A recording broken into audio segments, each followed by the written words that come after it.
अजित पवार चुप पर भड़के उनके वफादार।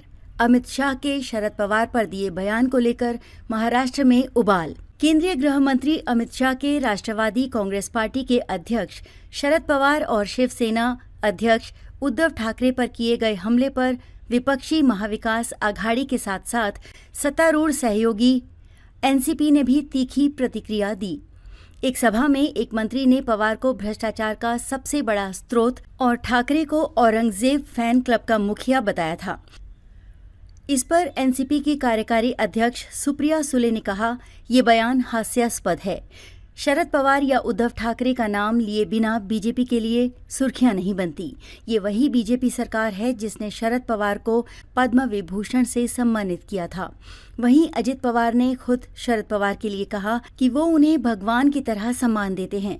हालांकि अमित शाह के बयान वाले सवाल पर वो चुप्पी साध गए। एनसीपी के राष्ट्रीय प्रवक्ता क्लाइड क्रेस्टो ने कहा कि बीजेपी ने भ्रष्टाचार को वैध बना दिया है, क्योंकि पहले वे भ्रष्टाचार का आरोप लगाते हैं, फिर उनके दल में शामिल होते ही भ्रष्टाचारियों को क्लीन चिट मिल जाती है।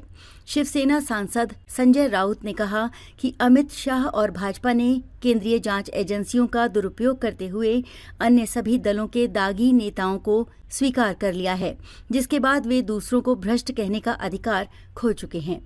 शिवसेना की उपनेता सुषमा अंधारे ने कहा, शाह की टिप्पणियों से पता चलता है कि बीजेपी के लिए महाराष्ट्र में सबसे बड़ी चुनौती उद्धव ठाकरे हैं।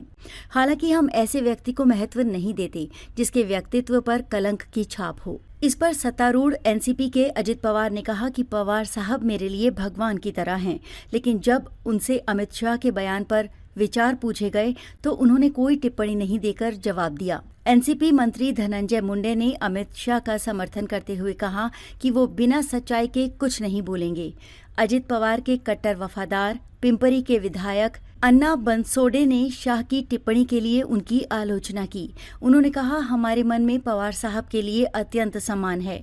वे एक राष्ट्रीय नेता हैं। पीएम मोदी ने एक बार उन्हें अपना राजनीतिक गुरु कहा था।